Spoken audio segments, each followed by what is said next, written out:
कर्जमुक्ती आठवण व मेळघाट येथील आदिवासी बांधवांवर होत असलेल्या अन्यायाविरोधात बच्चू कडू यांनी 1 मार्च पासून मेळघाट संघर्ष यात्रा सुरू केली आहे।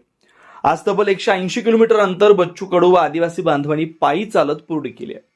मेळघाट संघर्ष यात्रेदरम्यान बच्चू कडूंना आदिवासी बांधवांच्या विविध समस्या पाहायला मिळतात। अधिकाऱ्यांच्या हलगर्जीपणामुळे आदिवासी बांधवांना पाणी, लाईट, आरोग्य, विविध मूलभूत सुविधांपासून वंचित राहावं लागतंय। त्यामुळे बच्चू कडू निकाल मेळघाटात तब्बल 39 प्रशासकीय विभागाच्या अधिकाऱ्यांच्या बैठका घेतल्या। या बैठकीत अधिकाऱ्यांना चांगलं धारेवर धरलं होतं। बच्चू कडूंचं हे आंदोलन आता रुद्ररूप धारण करतंय।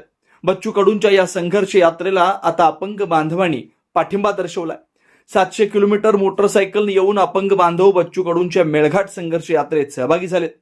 तर शेतकऱ्यांसाठी बच्चू कडू यांनी केलेल्या आंदोलनानंतर राज्य सरकारनं शेतकऱ्यांना 2 लाखांपर्यंत कर्जमाफीची घोषणा केली आहे। या कर्जमाफी घोषणेनंतर बच्चू कडूंच्या या आंदोलनाचं हे यश असल्यामुळं अपंग बांधवांनी बच्चू कडूंचं शाल श्रीफळ देऊन या संघर्ष यात्रेत स्वागत सुद्धा केलं। उद्या मेळघाटच्या चिखलदरा तहसील कार्यालयावर बच्चू कडूंचं तांडव आंदोलन राहणार आहे। त्यामुळे आता पोलीस प्रशासन सुद्धा अलर्ट झालंय। विविध ठिकाणी पोलिसांचा बंदोबस्त आता लावण्यात आलाय। 1 मार्च ते 9 मार्च पर्यंत बच्चू कडूंची कर्जमुक्ती आठवण आणि मेळघाट संघर्ष यात्रा सुरू आहे। आपण जर पाहिलं तर 170 किलोमीटरचं अंतर पार केलेलं आहे आणि आज बच्चू कडूंची ही संघर्ष यात्रा आहे या मेळघाटच्या डोमा या गावात आलेली आहे। तर दुसरीकडे जर आपण जर पाहिलं तर या ठिकाणी बच्चू कडूंच्या या संघर्ष यात्रेमध्ये या ठिकाणी अपंग जे बांधव आहेत हे सुद्धा या संघर्ष यात्रेत सहभागी झालेले आहे। 700 किलोमीटर अंतर त्यांनी या ठिकाणी 700 किलोमीटर येऊन त्यांनी या ठिकाणी या बच्चू कडूंच्या संघर्ष यात्रेला पाठिंबा दिलेला आहे। काय सांगाल तुम्ही कुठून आले आणि किती किलोमीटर आले? आम्ही माळशिरस तालुक्यात सोलापूर जिल्ह्यातून आलेलो आहे। आमचं 700 ते 800 किलोमीटर अंतर झालं आहे आत्तापर्यंत। आम्ही काल 12 वाजता हल्ल्यालो, आत्ता इथं आलो आहे। आम्हाला ती जागा गावली आहे काय तर आम्ही बच्चूभाऊच्या आताच नाही 2018 पासून आम्ही बच्चूभाऊ संघ आहे आणि शेवटपर्यंत बच्चूभाऊ संघ। 700 किलोमीटर पासून या ठिकाणी आता नेमकं तुमचं कारण काय, उद्देश काय? नाही, आम्हाला बच्चूभाऊनी पहिल्यापासून सहकार्य केलं आहे। आमच्यासाठी बच्चूभाऊ, आम्ही बच्चूभाऊसाठी,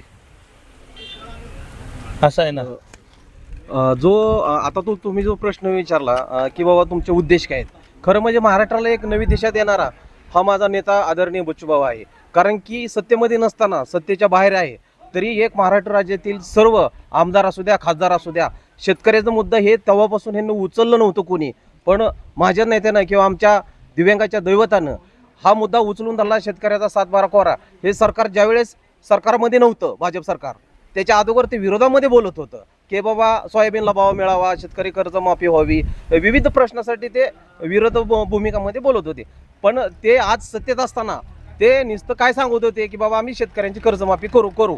पण आदरणीय आमच्या बच्चूभाऊ साहेबांनी जो औरंगाबादपासून जो लढा उभा केला होता, आज खरोखरच आम्हाला आनंद वाटतो की या कालच्या जो अधिवेशन होतं त्या अधिवेशनामध्ये अर्थसंकल्पामध्ये देवेंद्र फडणवीस साहेबांनी आदरणीय साहेबांचा जो लढा उभा केला त्या लढ्याला यश दिलं। आणि जसं काय आपण म्हणतो की झुकेगे नाही साला, जसे माझा नेता आतापर्यंत कुठल्याही आमदार खासदारापर्यंत झुकलेला नाही आणि या सरकारला झुकवलं आणि या शेतकऱ्यांचं 2 लाखापर्यंत कर्ज माफ करून दाखवलं। हा माझा नेता आहे आणि असे माणसं या महाराष्ट्राला गरज आहे।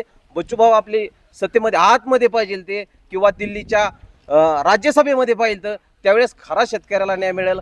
दिव्यांग बांधवांना सुद्धा 1,500 होतं, 2,500 झालं, 6,000ची मागणी आहे। 100% दिव्यांग बांधवांचं सुद्धा योगदान या लढ्यामध्ये जास्त आहे आणि शेतकऱ्यांनी सुद्धा इथून पुढच्या लढ्यामध्ये एकजुटीने दिव्यांग बांधव असतील आणि शेतकरी बांधव असतील खरोखरच बच्चूभाऊंच्या खरोखर चांगल्या नेत्याच्या मागं आणि बच्चूभाऊंच्या मागं उभं राहावं आणि ह्या बच्चूभाऊंची गरज ह्या महाराष्ट्राला आहे। आणि त्यासाठी आम्ही जो लढा मंजूर झालेला आहे त्यासाठी भाऊंचं स्वागत करण्यासाठी 700 किलोमीटरवरून आम्ही रात्रभर प्रवास करून सुद्धा भाऊंचं स्वागत करायचं आहे की भाऊ आपण जो लढा उभा केला ह्या लढ्यामध्ये ऊन, पारा, पाऊस ह्याची कसली आम्ही कदर न करता आम्हाला आज सकाळपासून आम्ही नाश्ता सुद्धा केला ना किंवा जेवण केलं ना, कारण की आम्हाला मान सन्मान भाऊंना करायचा आहे की भाऊ आपण लढा उभा केलेला खरोखर त्याचं यश मिळलं आणि शेतकऱ्यांना 2 लाख रुपये कर्ज आहे ते माफ झालं। त्याबद्दल आम्ही भाऊंचं स्वागत करायसाठी या ठिकाणी आलेलो आहे। काय सांगाल, कुठून आले तुम्ही, किती किलोमीटर आले? मी पंढरपूरहून आलो आहे। आम्ही जवळजवळ काल दुपारपासून 7 तारखेला दुपारी 12 वाजता हल्लो घरून। आज दुपारी 1 वाजले, आत्ता आम्ही भाऊंपाशी पोचलो आहे।